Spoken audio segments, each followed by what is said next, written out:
And we are live once again. This is BMI 3000 Reloaded in the house. BMI 3000 Reloaded. I am here once again on a Monday night.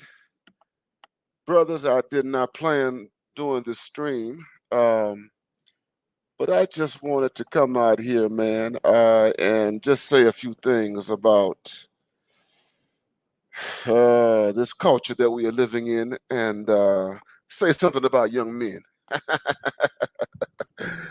uh, we are living in the Trump era. This is Trump 2.0. We are living in exciting times. We are watching political shifts that are unparalleled in our contemporary history. And I would be remiss if I did not say anything about these doggone shifts. I know you brothers heard me last night, but heck, I'm going to do it again. I got to say something about this, man. I got to say something about this. What's going on? What's going on, the real deal? Going on, the real deal, man. Good to see you. Good to see you. Good to see you. It is true. Well, we're gonna see. We're gonna see. I think they're doing some. I think that the Trump administration is doing something right now. I think we'll find out about this perhaps in the next 2 years or so. We'll see. We'll see. We'll see. We'll see. We'll see.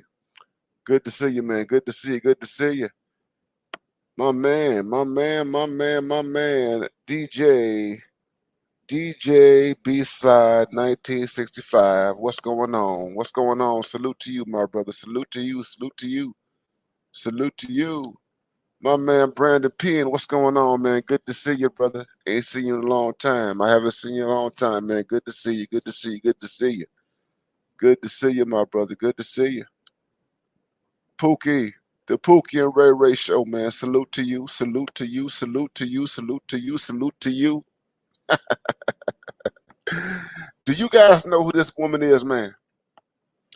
Do you guys know who Doechii is? Do you guys listen to her music? I'm gonna be honest with you, man. I'm not a big fan of this woman. I've seen some of her videos. I've seen some of her concert footage. She's a talented artist, man. She is a very, very talented artist. She knows how to rap. She knows how to perform. She don't like wearing no clothes though. Boy, she likes to do her shows in her underwear. Um, I, I can't say I'm mad about that. I ain't mad about that. She raps in her underwear, man. This young woman, she you could tell that she got OnlyFans vibes. OnlyFans vibes, man. Uh if she were not rapping, she would be on X videos. That's what I get from her. If she were not rapping, brother, she would be trying to charge all these guys all kinds of money to see her goodies and everything like that. What's going on, Christopher Clipper, man? Good to see you, man. Yes, last night. It was poli sci, brother. It was poli sci. we're gonna do our best, man, to live up to last night's stream. Gonna do our best. Have you guys seen this chick, man? She's young, man. She was born in 1998, which means she's 27 years old. I thought she was a bit younger. I thought she was maybe 25 or 24 years old, but she was born in 1998. Yeah, that was the year that I started graduate school at Vanderbilt University. Oh man, this young lady, man, and she's talented now. I'm gonna say this, man. She's talented. She know how to rap. She's from Tampa, Florida, from what I've gathered from the internet, and she's been listening to Nicki Minaj, and she's been listening to Cardi B. She sounds a lot like Nicki Minaj, man, when she raps. She sounds like Nicki Minaj, and she also sounds like New York rappers from the 1980s. Yeah, so she has a retro vibe to her, man. She's a lyricist. She's a lyricist. She got talent. She got skills. She knows how to grab attention. I'm gonna tell you that. She's talented. Yeah, man. The first time I saw this chick, man, I was scrolling through Instagram, and I saw her rapping somewhere in New York, and all she had on was some lingerie. She was performing live on a stage. I think she was somewhere in Brooklyn, New York, on the big stage, and she was rapping New York style, 1980s. I would say 1988 kind of New York style, man. Her lyrics. She wasn't like these. She wasn't like the mumble rappers of the 2010s. She's not like the drill rappers out of Chicago and everything else like that. Yeah, I hear your spirit of justice. I hear your spirit of justice, Sigma Empath. If you stay tuned, brother, we're going to break this thing down. Yeah, Brandon Penn. Yeah, Brandon Penn. And this is why I'm talking about her. There is an agenda that is going on. There is agenda that is there, and it ain't working on everybody. The agenda is not working on everybody. It is not working on everybody, and I'm glad. I am so glad that it is not working working on everybody. The young men. Shout out to Gen Z. Shout out to Gen Alpha. All the young guys who are under the age of I would say under the age of 25. Yeah, all the young guys who are under the age of 25. Shout out to you, all the young guys under 25 who are not confused about who they are, especially the heterosexual young men, straight young men who like the opposite sex, who are not allowing people to shame them because of their attraction to the opposite sex, who are not allowing people to shame them because they identify with traditional masculinity. Shout out to all those guys. I'm gonna give a shout out to Austin Holloman, because Austin Holloman, he belongs to that cohort, and this guy is, Austin is a young guy, man. Austin is out there in Kenya. He's been traveling the world. He's now settled in Kenya and making a life for himself. This guy is talking about starting a family and everything. These young guys, who are under the age of 25, who embrace their masculinity, who embrace their heterosexuality, who are not ashamed of being heterosexual, who are not allowing their teachers, or they did not allow their teachers, and are not allowing teachers to define for them what a man is, what a heterosexual man is. I want to give a shout out to all those guys. I, um, I'm glad to see that these guys are not falling for the okey doke. They're not falling for the okey doke.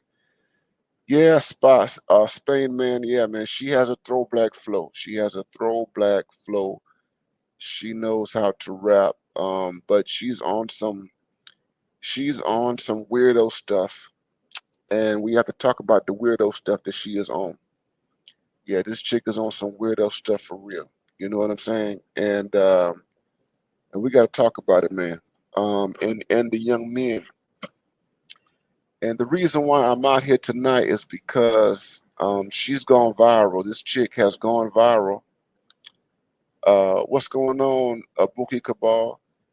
Yeah, this chick has gone viral, man. She's gone viral, man, because she was on this internet show, and it's a popular show, one of these tasting shows.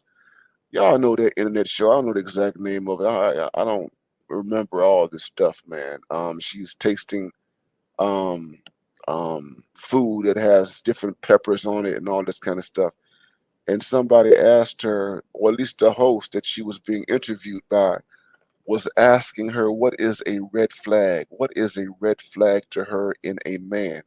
What is a red flag to her in a man? And with a straight face, she said that a heterosexual man, a man who is a full blown heterosexual, is a red flag to her. That is a man who has clarity, a man who is straight, a man who likes women and who only likes women, who is only attracted to women, who prefers the company of women, okay, who thinks it is normal for a heterosexual man to be with a heterosexual woman. This woman said that such a man, a traditional heterosexual man, is a red flag to her, a traditional heterosexual man. And she went on to say that she likes men who are bisexual. I want y'all to hear this. Hear this loud and clear. You have this young black woman who is under the age of 30, who is, rising in the music business. From what I understand, she just won a Grammy for Best Rap Album or what have you. She's been a part of that wave in hip hop, over the last decade or so, and even more than that, maybe 15 years. But I'm gonna stick with the last decade or so. The last decade or so, there has been a deliberate effort to feminize and to turn hip hop into a bastion of LGBTQ devotion and adoration. There has just been this agenda. I have watched this for over ten years. There was a woman. Her name was Mona Scott. Mona Scott is the person who started Love and Hip Hop, and she started Love and Hip Hop over 10 years ago. And this woman, I think, she single handedly opened that door because what she was trying to do, she wanted to show the other side of hip hop. She wanted to show rappers and their love relationships, rappers and their girlfriends, and what they were going through with the women that they were involved with. And it started there, man. It started there. And Love and Hip Hop, and I don't watch it today. I remember when it first came out, I was a bit hesitant to watch it when it first came out over 10 years ago because I thought it was corny, man. I just thought it was corny. I thought Love and Hip Hop was corny, man. I mean, man, who cares? Who cares about who Jim Jones?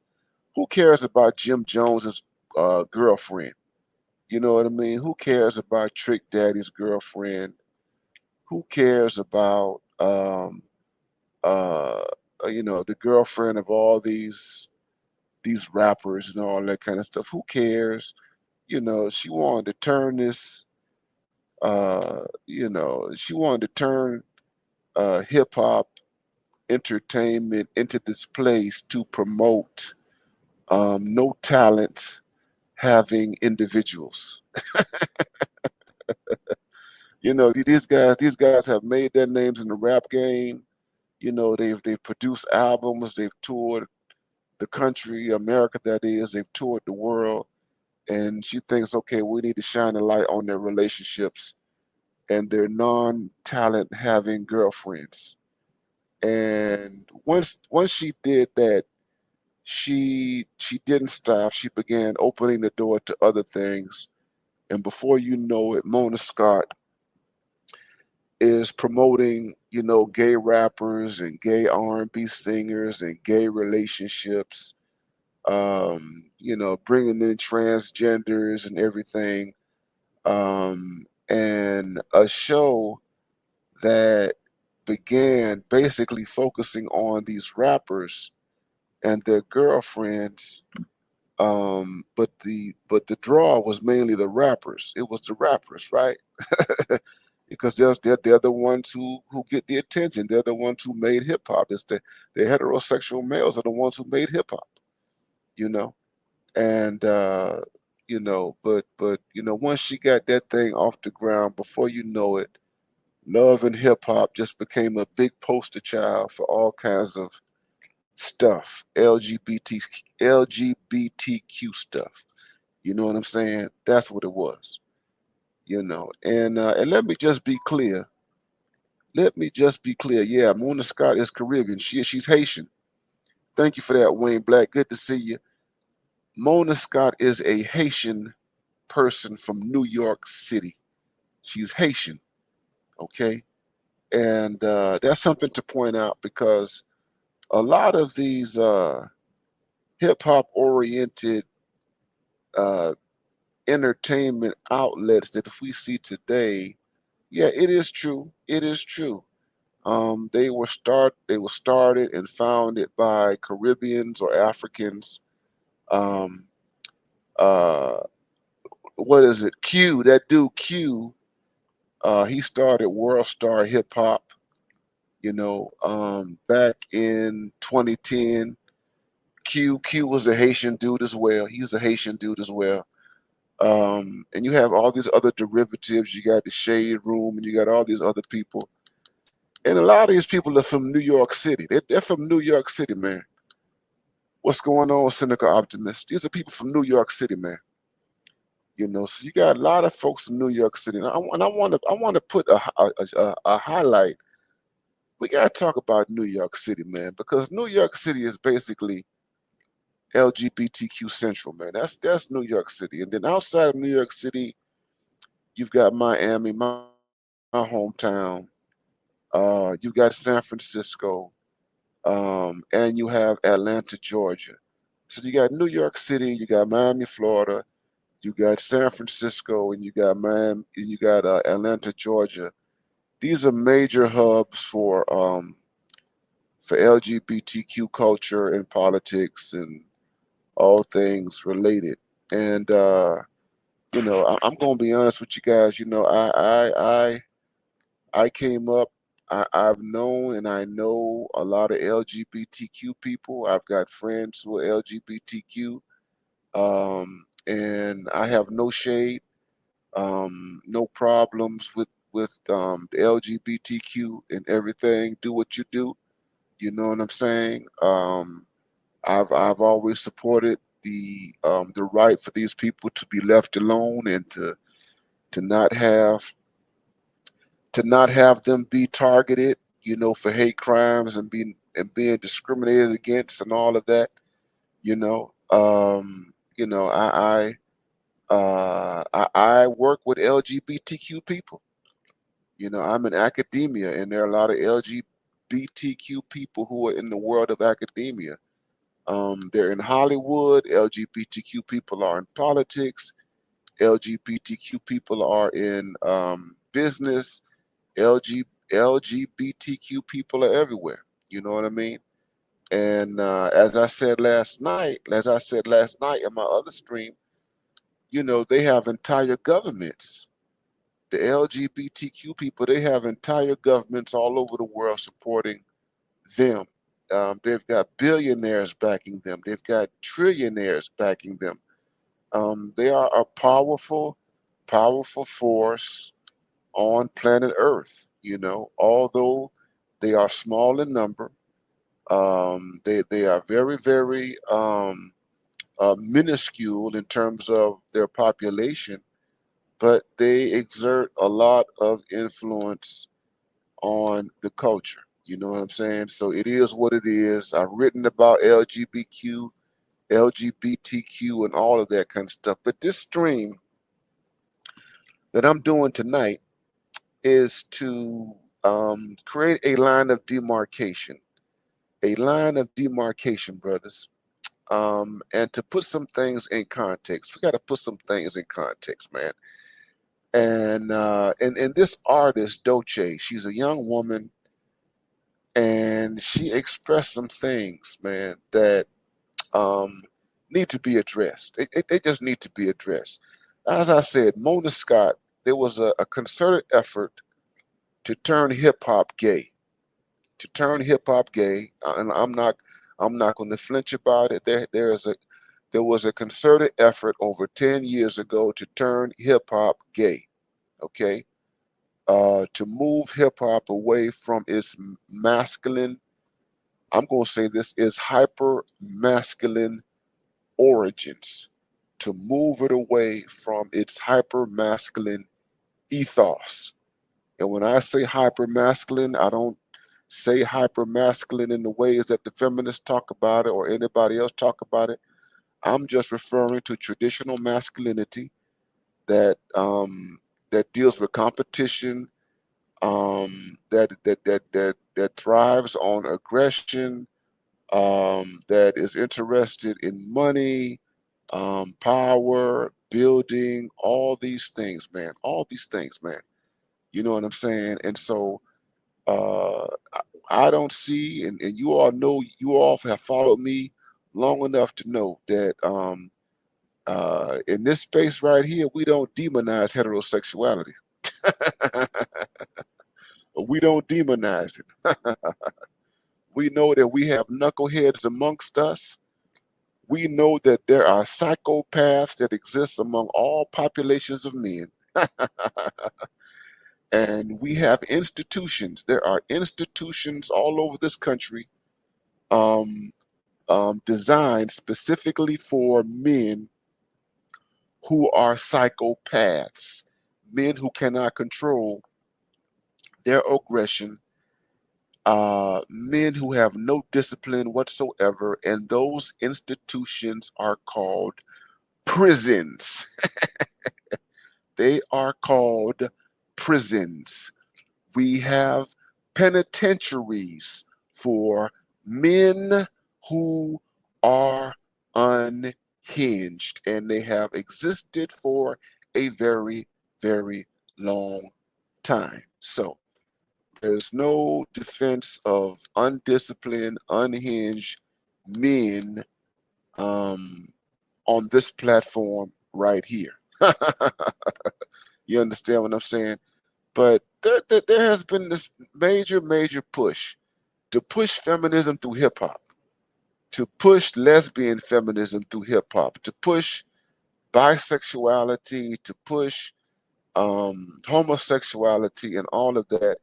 And they get into the heads of the women, and the women take every opportunity that they can, because you know the LGBTQ have such an influence and such a hold on entertainment. A lot of times these women feel like they got to pander to them in order to move up the ladder and to be successful. And then the other part of it is that you have higher education. You have these young women who are going to colleges and universities, and they're going through women's studies, they're going through gender studies, they're going through feminist studies, and they're reading books, and they're dealing with professors who have a very, very limited and understanding of masculinity. Their understanding of masculinity is always wrought in evil. Everything that they say about masculinity is demonic in its nature. I wrote a whole book on it. If you don't have my book, I suggest that you go ahead and get my book, Beyond Death in Jail, Anti-Blackness, Black Masculinity, and the Demonic Imagination. I wrote an entire book on black masculinity, heterosexual masculinity in particular, and the manner in which heterosexual masculinity is demonized. That's the book that I wrote. Okay, it came out last year, 2024. Um, I've got interviews that I have done as recently as 2 weeks ago. I did an interview with O'Shea Jackson. I did an interview with the San Francisco Public Library, and you can see all that stuff on my community page. But here's the thing, man. Feminism has been successful in the LGBTQ. They're basically one and the same. And getting into the minds of Black American women. Um, I was listening to Tariq Nasheed, and he did a stream dealing with Black women and feminism, which is very, very poignant. And so you all go check out his recent stream on Black women and feminism. And basically in the stream, he just talks about how Black women carry the water and have carried the water for white feminists and white feminist ideals and everything like that. And essentially, and I say this in my own work, you know, white women speak through Black women. I'm just going to put this out there. White women speak through Black women. And I'm going to add the white LGBTQ, they speak through Black women too, especially young Black women. They get into their heads. There is this thing about love is love, love is love, love is love, love is love, that they're able to uh, uh, grab these women's consciousness and to basically, do a psyops on them. And also, what they do is they play on the vulnerabilities of these women because a lot of these sisters, Black women, they got issues with their daddies, they got issues with their fathers, they got issues with their brothers, they got issues with masculinity. They have not been given a very, very broad understanding, a historical understanding of what has happened to us and how it plays out in the family and in Black communities, and that sort of thing. And they play on the emotions. And the reality is that we have a man problem among Black women. We have a father problem. We have a daddy hate problem. This is why they hate Trump. This is why they hate Trump. The feminists hate Trump. The LGBTQ hate Trump. The liberal women, they hate Trump. And the reason why they hate Trump is because Donald Trump represents this kind of alpha male, uncompromising masculinity. That's why they hate Trump. He represents authority, represents structure, represents discipline, represents delayed gratification, all of these things. You know what I mean? And they call him toxic, and they call him hyper, and all of these, other things and what have you. And the big thing is that they can't control somebody like that. That's what it boils down to. You have men out there that cannot be controlled. They cannot be manipulated. They cannot be browbeaten into doing the things that some of these women want them to do. And because of that, they are hated. They are hated. They are despised with a passion, with deep, deep, deep, deep, deep, deep, deep venom.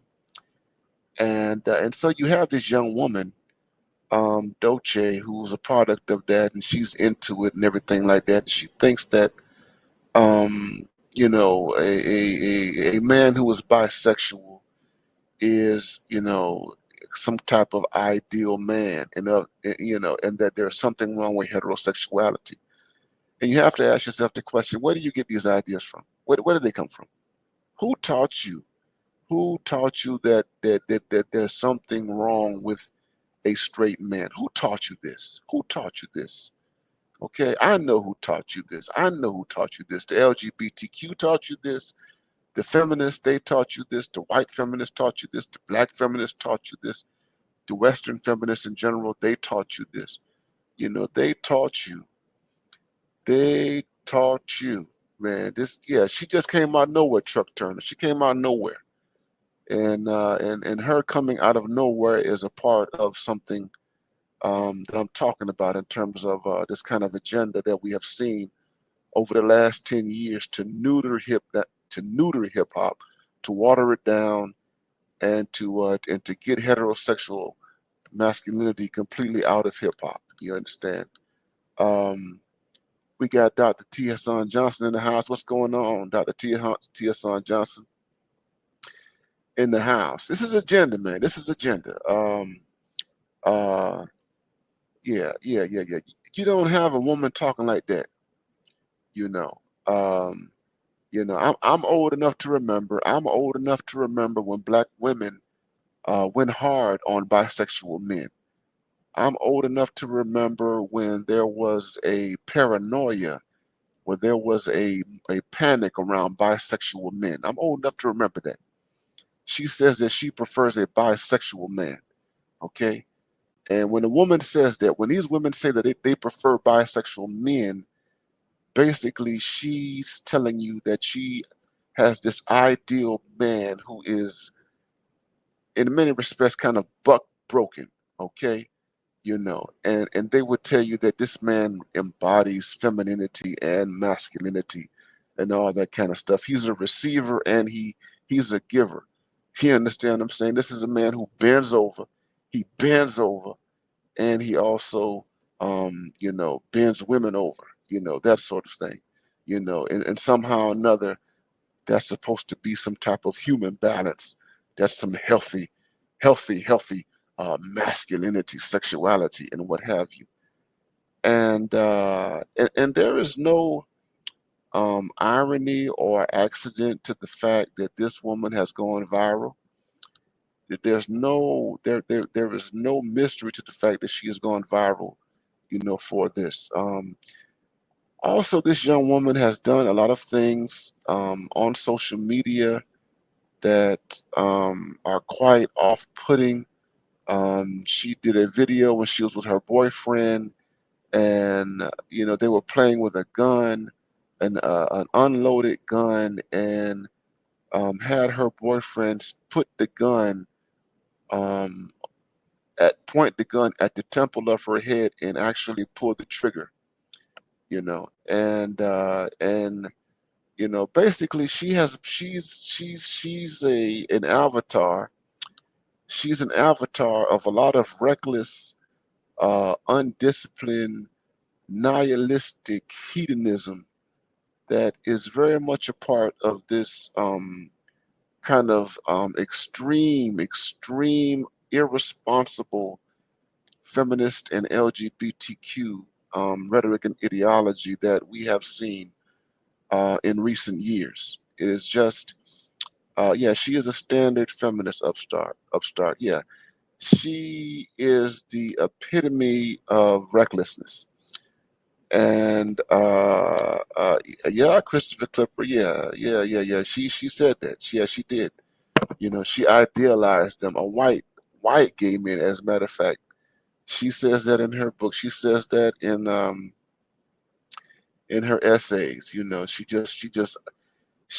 Bell Hooks she had this thing about white gay men, and thought somehow or another that black men can learn something from white gay men. It's just nonsense. And this is ridiculous stuff that has been taught in universities in America and universities across the world. And yeah, you've got the septum ring energy.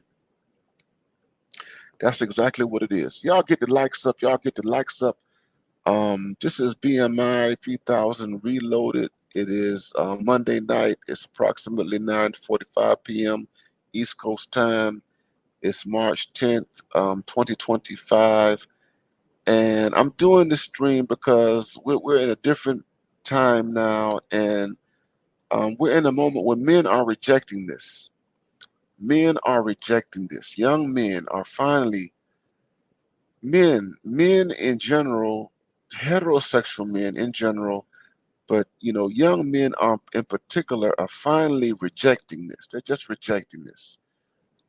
These people have worked hard, and I can stand as a witness as somebody who works in in academia, higher education. These people have worked so hard in attempting to bully us, to bully men, and we're talking about black men because this is a black men's channel, to bully men into accepting their perverted beliefs.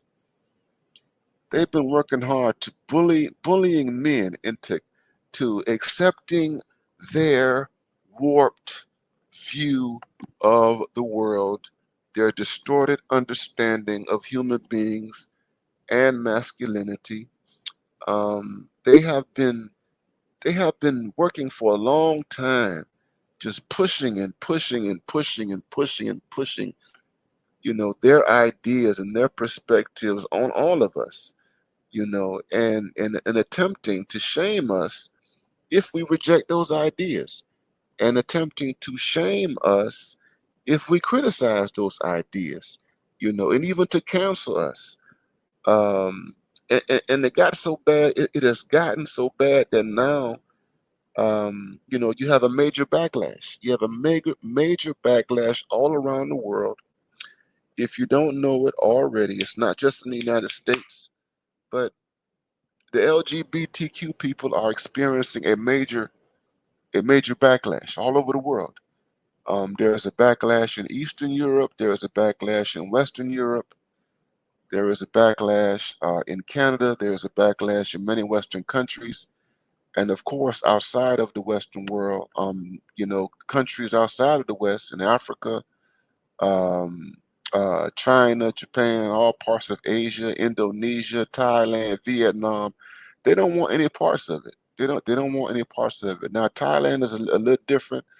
Thailand, they have their transgenders there. They got their lady boys over there, and they've been had them. They've been had the transgenders in Thailand.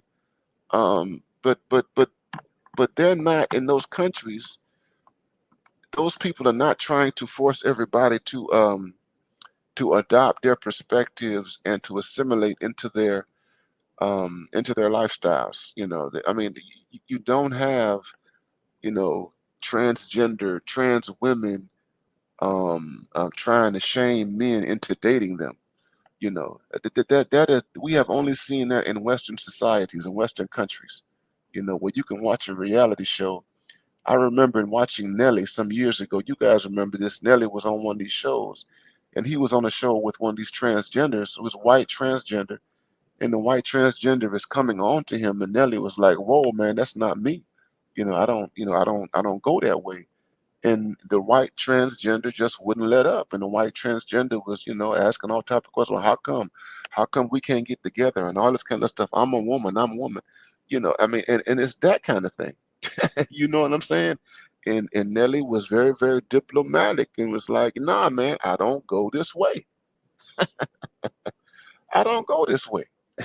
That's not my thing."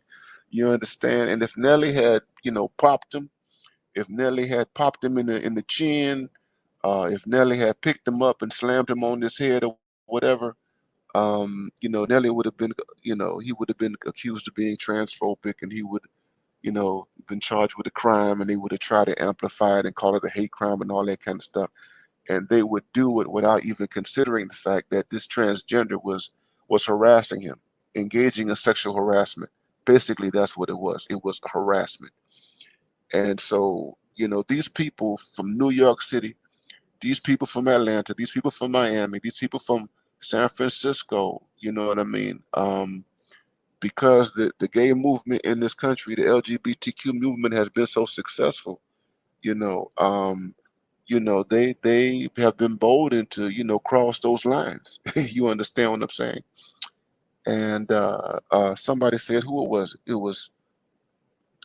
It was genuine. Okay, Leon Menelik. Okay, that was Menelik. Okay, I thought okay. It was genuine. Menelik says it was genuine. It was genuine. Okay, I stand corrected.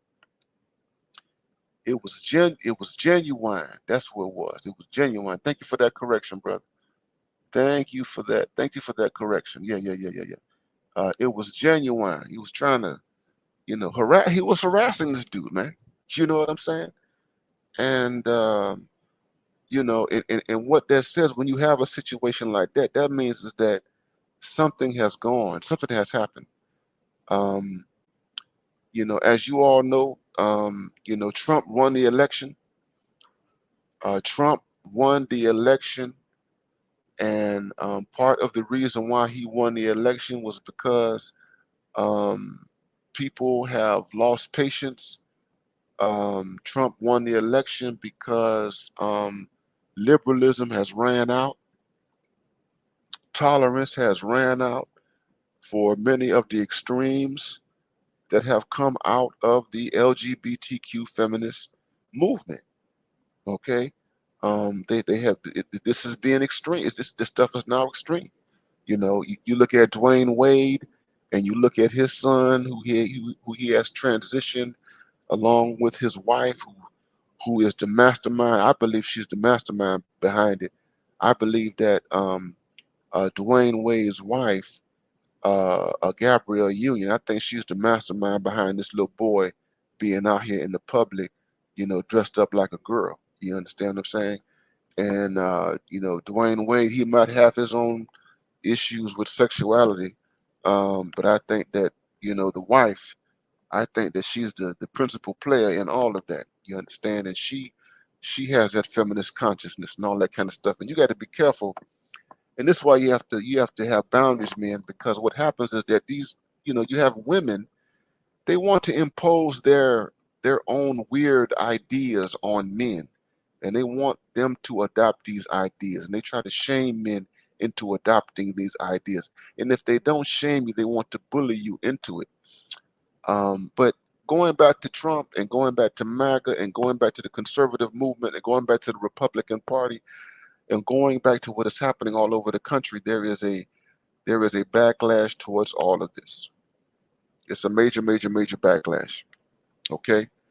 This is BMI 3000 reloaded.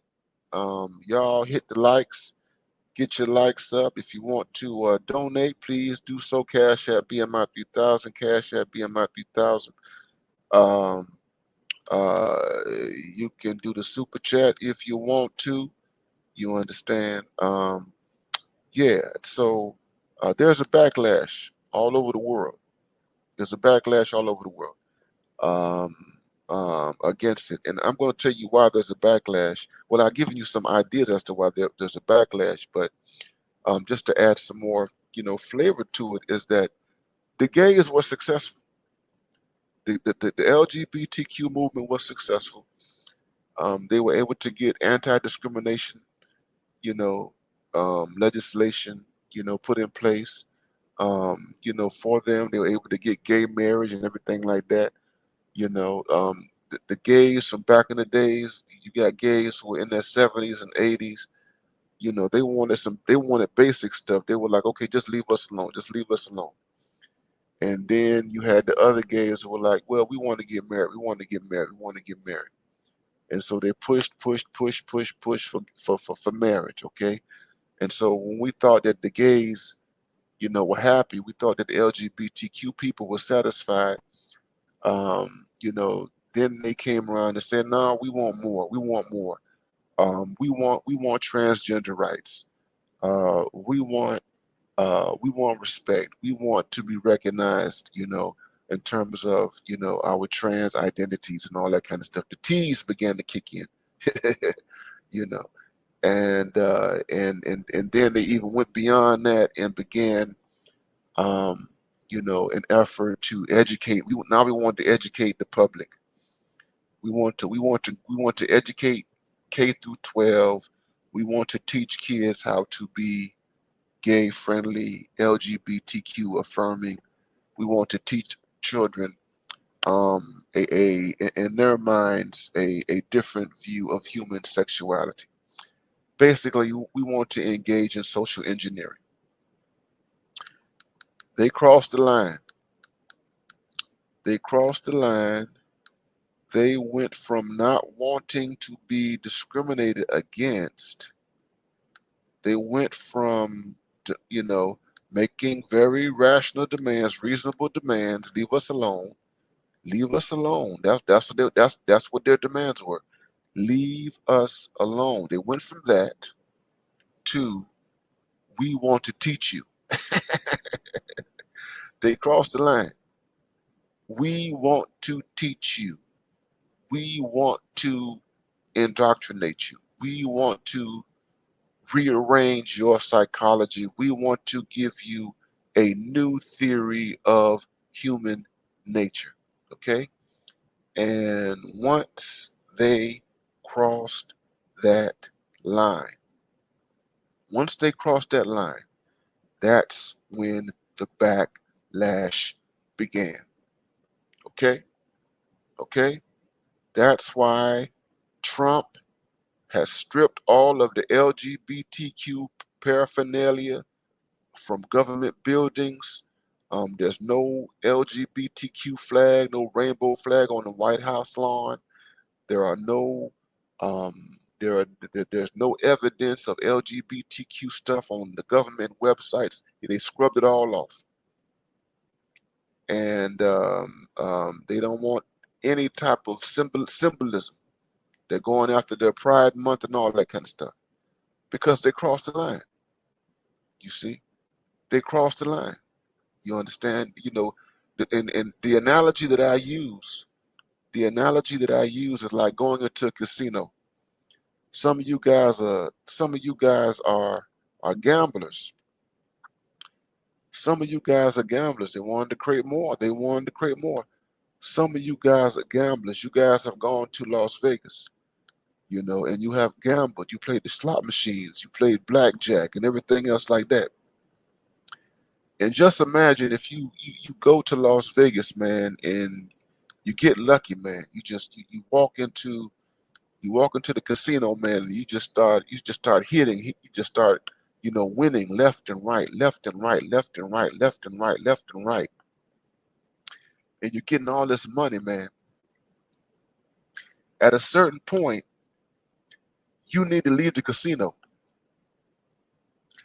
At a certain point, it's time for you. Once you win so much money, because your luck and your fortune is only going to last but so long.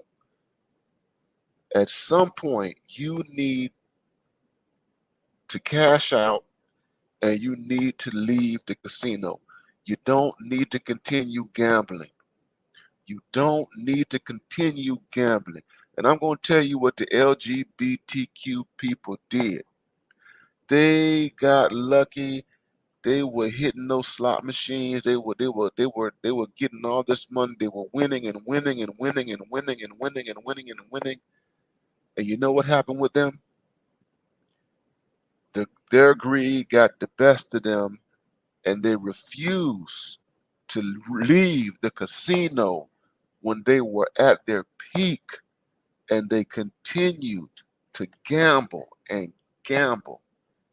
And now here is where they are right now. They overplayed their hand. They should have left the casino. Now they have lost. Now they have lost their winnings. They have lost their winnings. You understand what I'm saying? And so you have a major backlash right now. But let me get back to this chick Doechii, man. This chick Doechii. Why young men are moving to the political right? I said that there is no more tolerance. People are, the openness. The openness is not. It's people are tired of it. You're tired of it. You see, and and I'm going to tell you, like I said, I work with gays and lesbians. I work with LGBTQ. I've been working with them for decades and decades. I know them. You understand what I'm saying? And they do their thing. You understand what I'm saying? And they know that I'm not. They know I'm a straight heterosexual black man, and people know, that you can't convert me. They just know that I cannot be converted. Okay.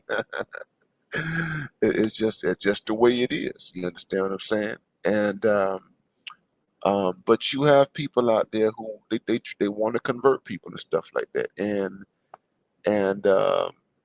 there's no more tolerance for that. There's basically no more tolerance for that in American society, at least from that part of American society that voted for Trump in overwhelming numbers in November 2024. Okay, and people are tired of being told that there's something wrong with heterosexuality, there's something wrong with being straight, and what have you. Um, I know I am, and I've written about it in my book. You understand? Um, yeah. And it's like, yeah. We are drawing lines in the sand, and young men, 18 years old, 19 years old, 20 years old, 21, 25, or what have you. These young men, fortunately, they have not allowed themselves to get sucked up into the indoctrination. Yeah, they have not allowed themselves to be bullied into um, um, um, believing that there is something wrong with them because they have preferences for the opposite sex. You understand? And um, and these are the guys who are going to move away from the party, the political party, where so much of that goes unchecked, where so much of this stuff goes unregulated, and that is the Democratic Party. Good to see you, Rick Scorpio. Good to see you, man. Good to see you in the house. Um, good to see you, man. Good to see you. Good to see you, man. Um, yeah, the Democratic Party is an LGBTQ party. The Democratic Party is a feminist party. The Democratic Party prioritizes liberal women and gay men, lesbian women, transgenders, bisexuals, and all that kind of stuff. That's the Democratic Party. It's a party of women and LGBTQ people. Those are their priorities, and the world knows it. We see it right now. It's a no. They cannot deny it at all. The 2024 presidential election made it clear. Men in huge numbers voted for Donald Trump. Men in huge numbers responded to the masculinity, the traditional masculinity that is in the Republican Party, the traditional masculinity that is in conservatism, the traditional masculinity that is in MAGA. It is what it is. It is what it is. Um, I called into I called into I called into Yvette Carnell's show about 2 weeks ago. Um, Yvette Carnell was doing a show on what's next in terms of the Democratic Party and what's going to happen, what are they going to do, and how are they going to regroup, and how are they going to reinvent themselves, and what have you. This was Yvette Carnell. You all know Yvette Carnell from ADOS, okay, American Descendants of Slaves and the ADOS Foundation, and everything. And Yvette Carnell has a segment on her show where she takes calls. She takes calls, and I called into her show. I called into Yvette Carnell's show, and Yvette Carnell took my phone call, and I told Yvette Carnell, I said, listen, and there were some brothers who had called before me. There were some black men who had called right before I called, and some of the guys had some concerns about black men in the Democratic Party and how black men, um, are not valued in Democratic Party and all that kind of stuff. And so I spoke after those guys, and I told, what's going on, Risk Scorpio. I told Timothy Harden, man, good to see you, my brother. Good to see you. No, we're not converted. I told Yvette Carnell, I said, if the Democratic Party does not address the problem that they have, and there are two problems that they have. Number one, they have a problem with working class people. The Democratic Party, and I've said this here, the Democratic Party is anti-working class. The Democratic Party is an elitist party. It's an elitist party of bourgeois, high-income professionals. It's elitist. bourgeois, high income, and professionals. It's elitist. It has a class problem. It is anti-working class. Okay, it is anti-working class. That's number one. Number two, the Democratic Party is anti-male. It is an anti-male party. And specifically, it is an anti-heterosexual male party, which includes black men. And I told her directly. I said that in the coming elections, that the Democratic Party is going to lose male voters. It's going to lose male voters to the political right. That male voters are going to gravitate towards the political right as long as the Democratic Party is anti-male. As long as it demonizes men, as long as it uses the language of toxic masculinity. If you guys remember, leading up to the election, and they were trying to promote Kamala Harris, and they were talking about women's rights and abortion's rights, and you had people like Michelle Obama speaking in public, Michelle Obama talking down to men, berating men, demonizing men, shaming men, scolding men, in an effort to get men to vote for Kamala Harris. It was a horrible strategy. It was a horrible, horrible, horrible strategy on her part. You want these men to vote for this woman. However, you're calling these men bad. You're calling them toxic. You're telling them that women have a right to tell them what to do, and women have a right to expect them to behave in certain ways. She was just finger wagging and preaching and preaching and preaching, and it was just a big turnoff, a big turnoff. Oh my God. Her misandry. Michelle Obama is a deeply, deeply misandrous person. She got some real man issues. Michelle Obama. She got some real man issues. Um, and I had heard her talk in the past on forums about men, and I knew that she had some misandry in her. But when she went out there to stomp for Kamala, yeah, that misandry, her man hate, yeah, it was on level, it was on level 1,000. Okay, it was amplified. You understand? And I'm like, if that's your attitude towards men, and people are applauding it, uh, don't expect to have men in that Democratic Party in the future. And you don't expect men to vote for y'all in coming elections. Okay, I said the Republicans, the right wing people, they're gonna scoop them up. And I told Yvette Carnell, I said yes. I said the right has the advantage right now, because those men, young men, when they go over there, they don't have to worry about these preachy women. As James Carville said, when they go over there, they don't have to worry about being browbeaten and told that there's something wrong with them, there's something deficient with them, that they're obsolete and they're bad and all that kind of stuff. They're not getting that on the right. Now, the right has its own way of scolding men, but it doesn't do it in the way in which feminism and the LGBTQ does heterosexual men. It's just a real thing. You understand?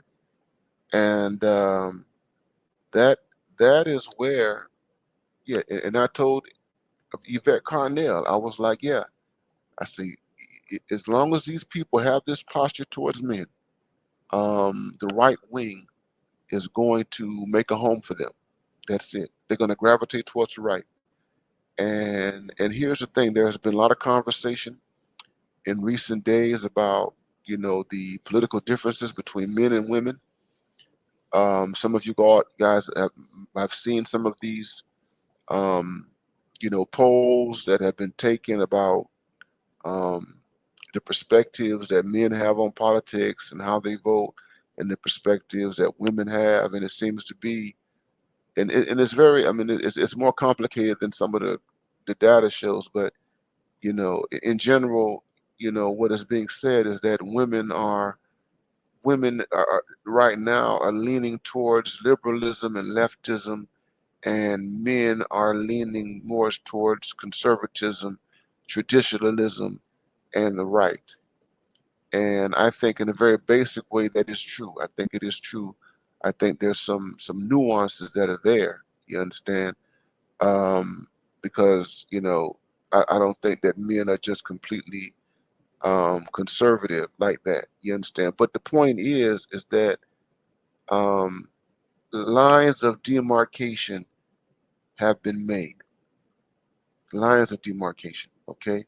The University of Chicago recently did a interesting talk involving Hannah Rosen, a feminist who was responsible for writing a book back in 2011 called "The End of Men," the end of men, and it's basically a book where she celebrates, the rise of professional women and in corporate America and in the professions and all that kind of stuff, and she um, talks about a so-called masculine crisis, that men are not keeping up with women, and that women have changed and evolved, and it's time for the men to evolve and change and all that kind of stuff. And it's a deeply, deeply classist book. I just put it like that. It's reflective of their anti-working class problem. That is the Democrats' anti-working class problem. But yeah, so Doechii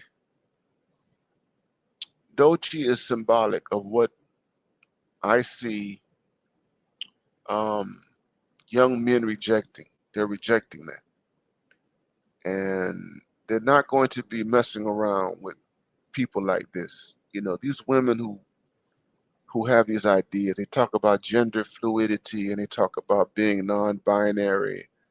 They have all this word salad. They talk about gender being on the spectrum, sexuality being on the spectrum.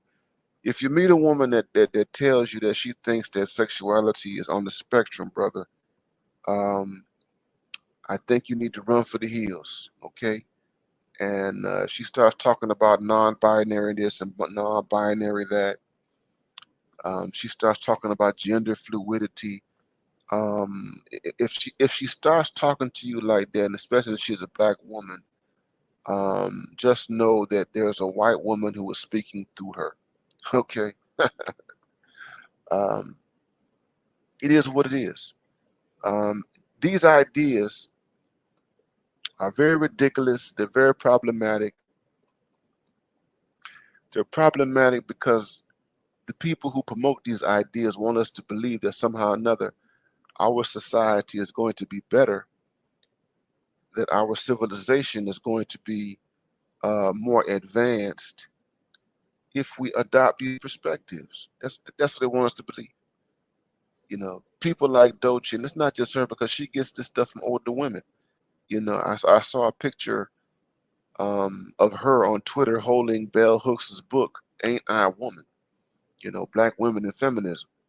Yeah, she's holding her book, Bell Hooks' 1982 book, "Ain't I a Woman?" Black women and feminism. She's holding the book in her hands. You know, and thank you for that, Nub Glory. Thank you for that, Nub Glory.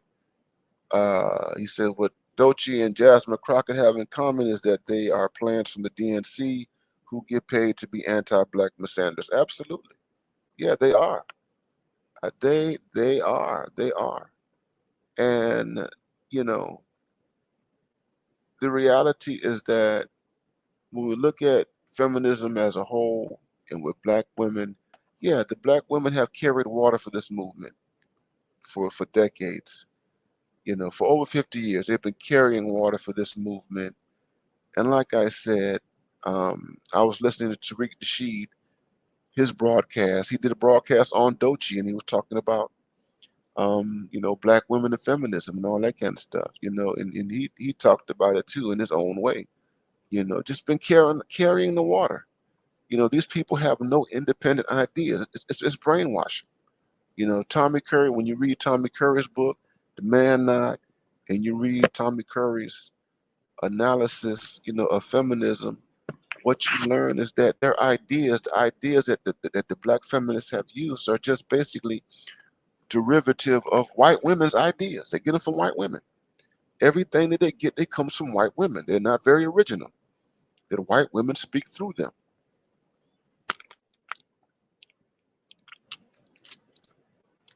They're like puppets. They're puppets of these women. You understand? And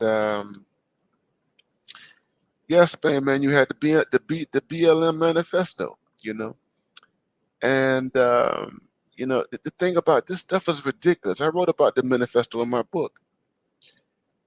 This stuff is not sustainable. You can't sustain a civilization. Here's the big thing, guys. And this is one reason why the world is shifting on these issues. This is why tolerance has ran out.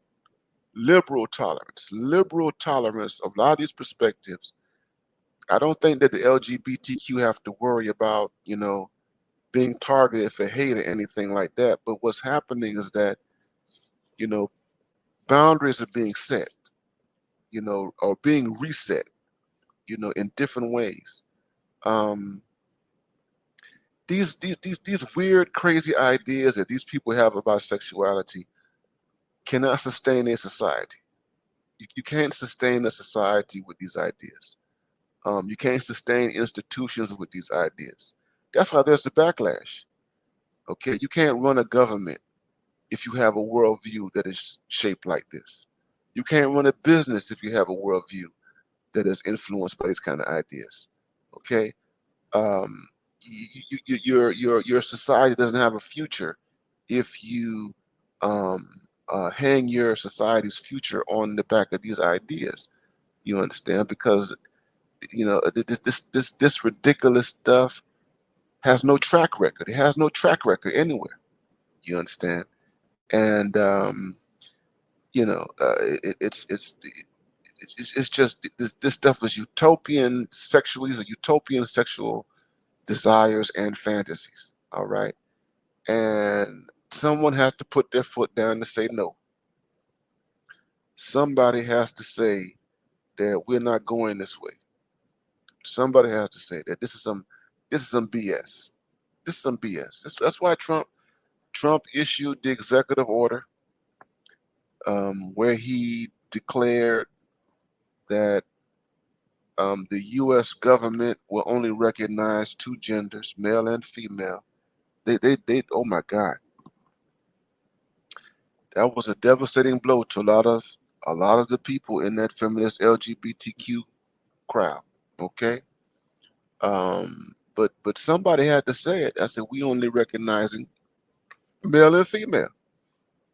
We're not going to be ambiguous about it. We don't care about no. This male and female.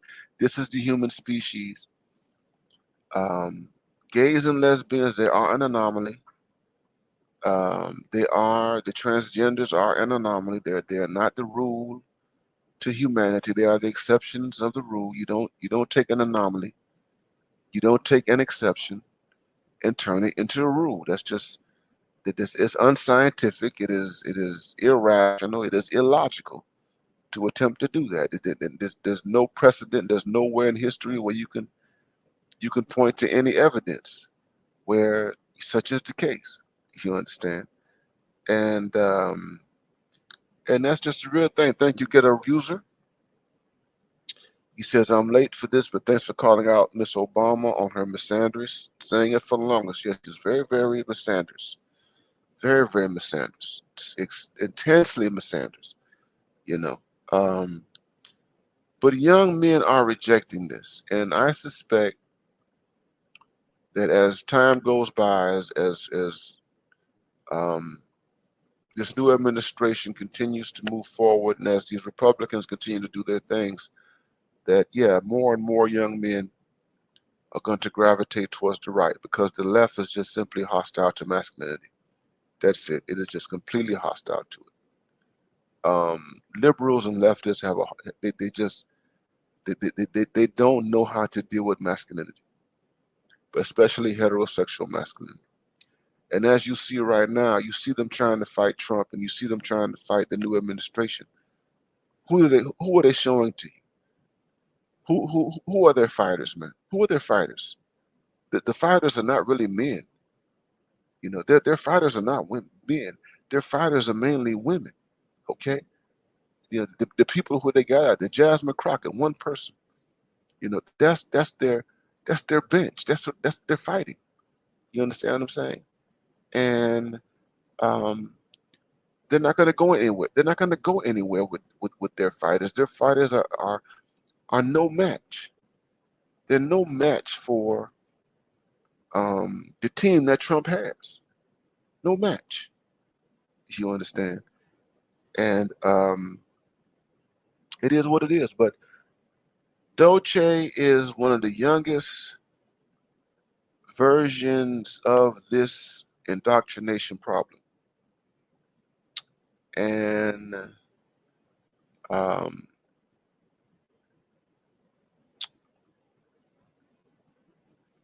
young men are rightfully drawing a line in the sand.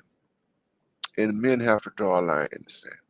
At this point in history, at this point in history, um, you know, these weird and eccentric ideas, esoteric ideas about gender, you know, they've run their course, man. They've run their course. I mean, it's you know, it's time to just shut these people out in terms of listening to them. You gotta stop listening to these people who have these bizarre esoteric ideas about what they think a man is or what they think a woman is, you know, or what a man is supposed to do and what a woman. I mean, that stuff. I mean, it's just we've had enough of that stuff. It's gone on too long. I'm 51 years old. I'm 51 years old, and I've seen this stuff in the air for at least 30 years. At least 30 years. And I'm like, you run out of patience with this stuff. You run out of patience. Yeah, I mean, you should have stopped. You should have left the casino. You should have left the casino when you were winning. You should have cashed out when you had big money in your hands. They refused to cash out. They stayed in the casino. They refused to cash out. I'm talking about the LGBTQ. And they kept gambling and they kept gambling, and eventually they lost everything. They just lost because they wouldn't just cash out and go home. Count your blessings, count your winnings. They gave them gay marriage. You put them in a situation where you can't discriminate, you know, against a gay person in terms of employment. You understand? You know, of course, they're not being you can't discriminate them in higher education, everything like that. So they were winning. The gays had won. The gays had surpassed black people. They had surpassed black people in a short period of time. I said that last night on my last stream. But they kept pushing, pushing, pushing, and they went into the realm of nonsense. And they start pushing, they start doing social engineering. And once you start doing social engineering, you better expect a backlash. You see. You see, black people wanted rights. Black people wanted to be able to vote. Black people wanted to be able to move around in this society. Black people didn't want to be discriminated against in terms of jobs. Black people didn't want that. That's what we were fighting to not be discriminated against. But we weren't fighting in order to get white people to become black people. You see, we were not fighting for white people to assimilate black culture into their cultures and to adopt black perspectives and make black perspectives their perspectives. Black Americans never fought for that. That wasn't the goal. These other movements that I've named, they messed up. when they went into the realm of social engineering, trying to change people's psychologies and telling people that that the psychology, the mentality that they do have and the training that they do have is wrong and deficient. And we have enlightenment and new ideas that you have to adopt. It's very, very colonial. It's hegemonic.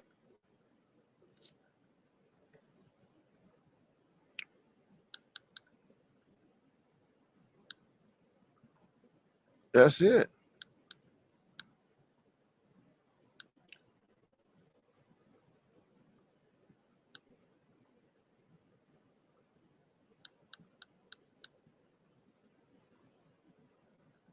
So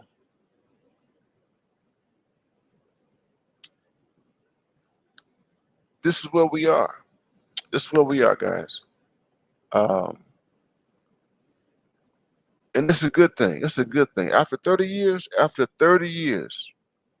I'm glad that there's a shift. After 30 years, I'm talking about somebody who's watched this for 30 years, and I'm glad there's a shift. Yeah, I'm tired of the feminist preaching at men, and hell, I'm tired of the LGBTQ people preaching at heterosexuals. I'm tired of that. I ain't gonna lie, I'm just tired. I'm tired of these folks preaching this stuff at us and all this kind of stuff. Calling, saying that men are homophobic and all that. Get tired. Get tired of hearing about someone being homophobic and all this kind of stuff. Transphobic, all the phobics that you can think about. That gets tiring. You understand? Especially when you've had society open up to you in ways that it has not opened up for black people. You see, I got skin. If you're a black person, you got black skin. There's no closet for black skin. There's no closet for black skin.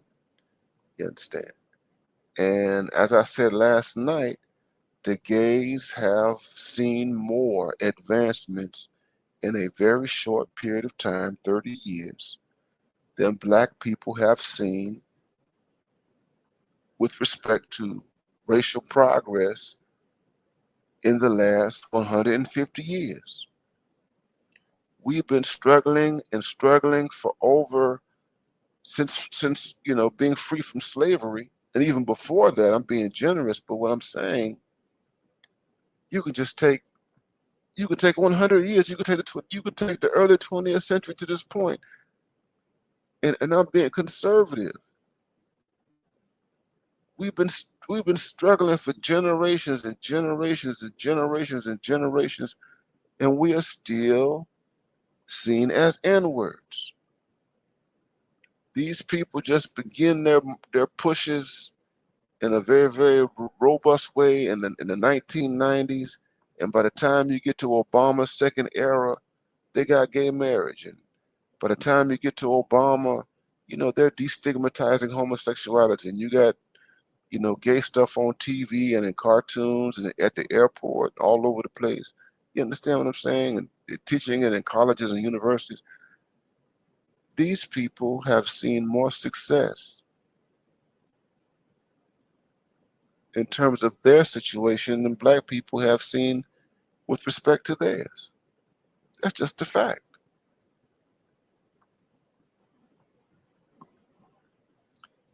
You're right, Abu Kamal. You got the cake, you got the bathrooms, you got marriage.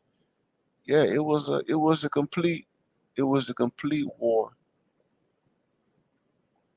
It was a complete war. And um, the world is shifting. It's shifting. That was a part. Trump getting rid of DEI. That's a part of it. The LGBTQ benefit from DEI. Yeah, yeah. An LGBTQ person, will benefit from DEI faster than a person with black skin. You understand? You know, and if you got black skin and you're LGBTQ, hell, that's like that's extra sauce. You understand what I'm saying? But in general, it's the women and the LGBTQ who are at the top of the pyramid when it comes down to DEI. It ain't a man thing. DEI is not a man thing. DEI is not a heterosexual man thing. It's not.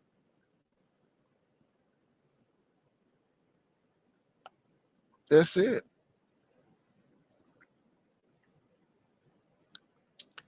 But yeah, guys, I wanted to come out here and talk about this rapper. Because there's, yes, there's an agenda behind this stuff. Yes.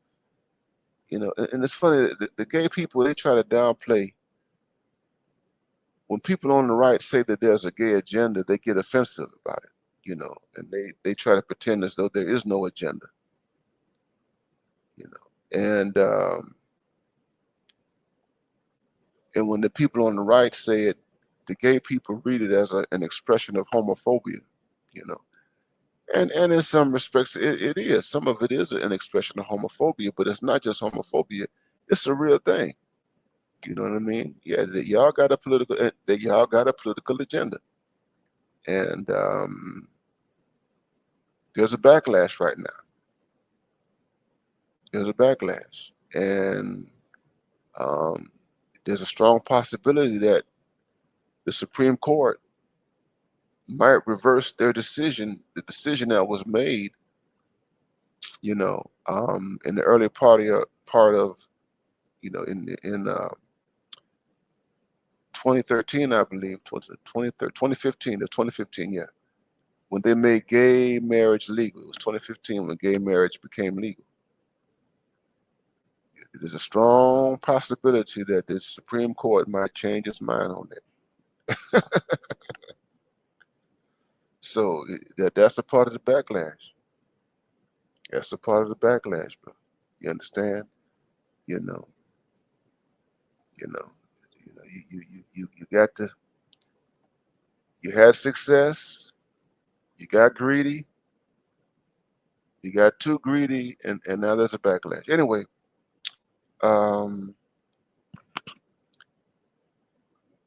yeah, guys, I wanted to speak to this because this is what we're dealing with. And I'm glad to say that the young guys have their eyes open. And that these young guys politically are going to move in a different way. I think the Democratic Party is too far gone for them to reform themselves and to become a party that is appealing to men in general and young men in particular. And I think that the left just has a real man problem. It's an LGBTQ feminist left liberal thing that they have over there, and it doesn't attract traditional men. And they don't want to be preached at. You don't want to hear a bunch of chatterboxes. You don't want to hear a bunch of word salad all the time. And people who have a very fantastical view of the world. It is what it is. A very, very fantastical view of the world. You understand? Thank you, Abuki Kamal. Thank you, Abuki. He just bought my book and bought Dr. T.S. Johnson's book. Yes, sir. Thank you, man. I appreciate you, man. I appreciate you. I appreciate you. I appreciate you. Yeah, yeah. And I'm just going to end with this, man. LGBTQ has been very successful, with black women. They have been very successful in getting into their heads. They've been very successful at selling lesbianism. That's what they've done. They've been very successful at selling lesbianism to black women and black girls. That's what they sell to them, lesbianism. You're better off without a man. You are better off if you are with another woman, you know. That's the thing that they have sold to black women.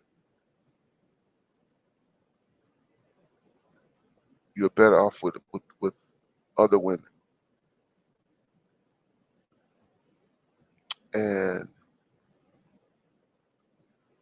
black women are captured. They're captured by that stuff. You see, Charleston White is correct.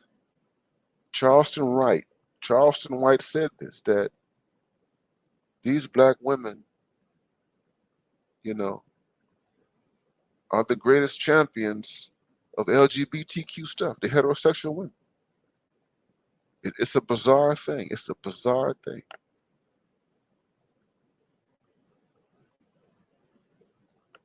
That they have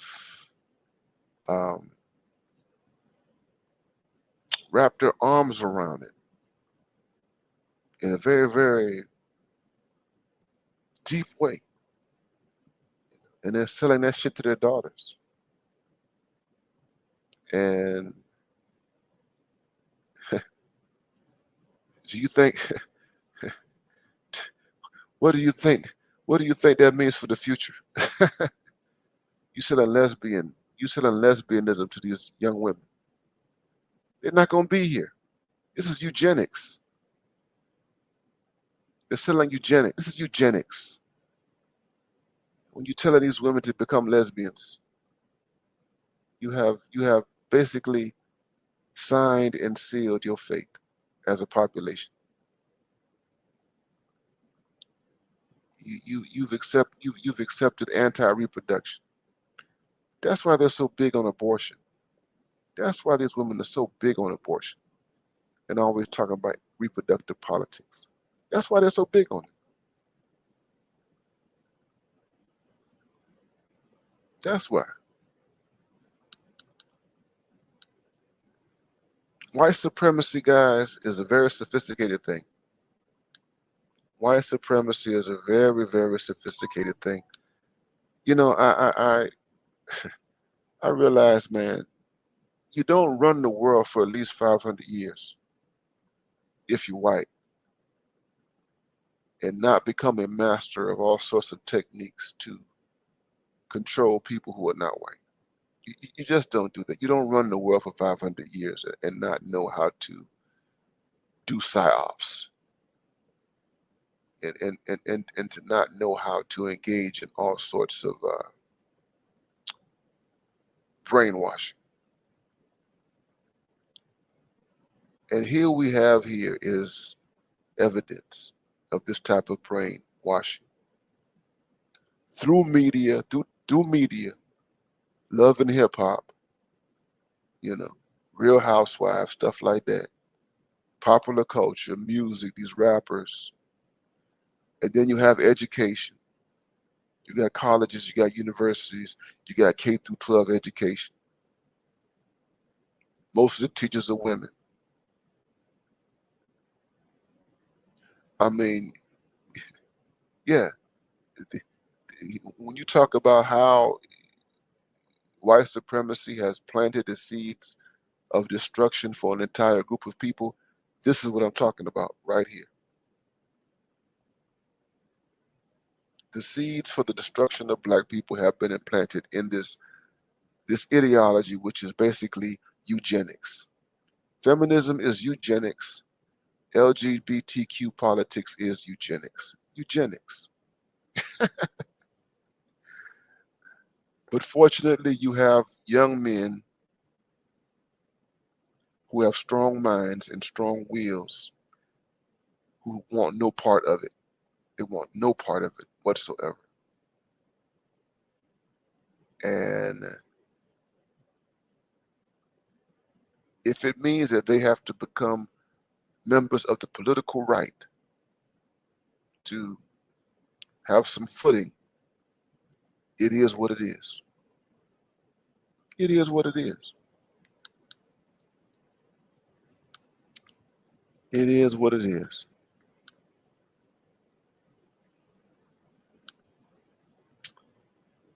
Yeah, guys. It's the other women swear that white women and feminism is on their side. Yeah, that's what they believe, guys. They believe that feminism is a black thing, a black woman thing. Thank you for that. Thank you for that. Thank you for that. They believe that feminism is a black thing. And a lot of these women are too far gone. That's why I preach passports. That's why I preach traveling for all you men. I mentioned Austin Holloman at the beginning of this stream. Austin is 25 years old, living his best life in Nairobi, Kenya. And he's that younger generation. He's that younger generation who's rejected all this nonsense. And that's what you have to do. You have to reject it, guys. Um, and these young guys, I'm glad that their eyes are wide open. And as the years go by, yeah, it's going to become more intense. It's going to become more intense in terms of these young men rejecting all this feminist stuff and all this LGBTQ stuff. It's going to become real intense as the years go by and as they entertain the political right. I wish they had more options than the political right, but you know, y'all know how the saying goes. You have to go where you appreciate it. You got to go where you appreciate it, and it certainly isn't the left. It certainly isn't the American liberal. I tell you that much. And it's not to say that the right is without its flaws or what have you. You understand? But you know, if I had to choose between the two, I'm not going to be with the liberals. I'm not going to be with the leftists as a man. Period. And that's one main reasons why I did not vote for this woman in 2024, and I did not vote for this party. More importantly, I did not vote for this party because of the Democratic Party, that is, because it is anti-male. It is anti-working class. And it's anti so many other things um, that one had to walk away. Yeah, leave it alone. Yeah, it is, it is, it is, it is. Anyway, guys, I think I'm going to shut this stream down. Been here quite some time. But like I say, I want to talk about this young woman, Doce, this rapper. And and young men. Yeah, people are talking about her. Um,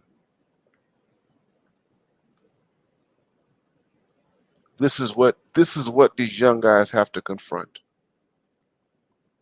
This is what these young guys have to deal with out here in these streets. This type of nonsense is just a bunch of nonsense. Frivolous, airheaded nonsense. And it's been allowed to go unchecked for far too long. For far too long. For far too long. But we're in a new moment where balances, balances are now in place. Anyway, guys, you all have a good night. Um, I look forward to seeing you on the next stream. This is BMI 3000. I'm out of here. You guys take care. See you soon. Peace.